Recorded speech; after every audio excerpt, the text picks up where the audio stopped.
Binêzik bûna roja hilbijartina referanduma serokatiya Tirkiye, Kelecanî û xebatên partiyên siyasî yên Bakurê Kurdistanê û ya Tirkiye herkî diçe zêde dibe.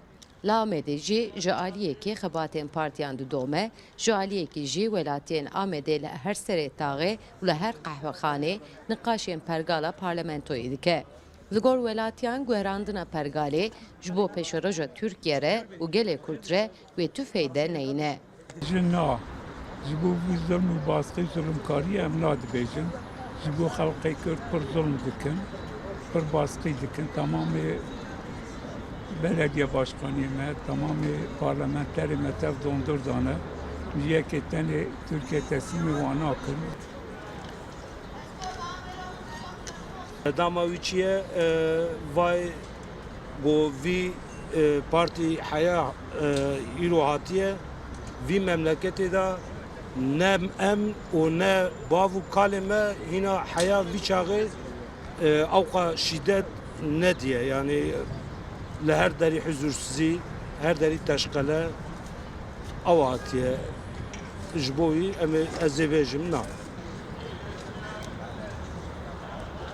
Dibêjin na ji ber çi em dibêjin na ev partiya ke ana iktidarê de bû sê dönem aynî merivin em bêjin Tayyip Erdoğan'e Ahmet Xan'a tev aynî insanın zulmekî pira me zulmekî ana îca tek başına dibe Cumhurbaşkanı, Başbakan vesaire yani zulma wî ya gehebe daha zêde bike.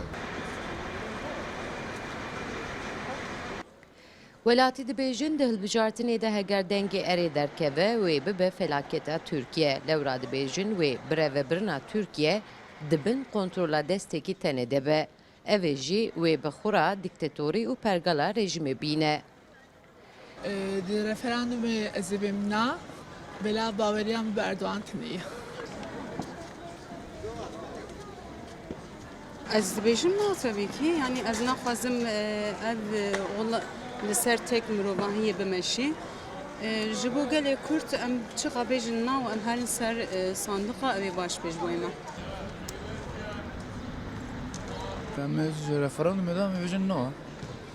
Sedema wî jî na tek adam ji erdivên wekî yani ekî bi tenê sistemekî wisa werê wekî padîşahtiyê tîne holê.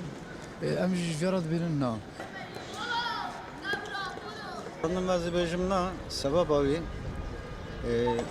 destê tek meriv em gelê Kurd naxwazin çima îro şerê ku li vir bû Cîzre Sulopî şaredariyê me şikirtî destê xwe eger tek bikeve destê wî ez divê înan jê de me hepkî Kurd li vir saq nayîle yani. Sen Zabûyî tanîsan?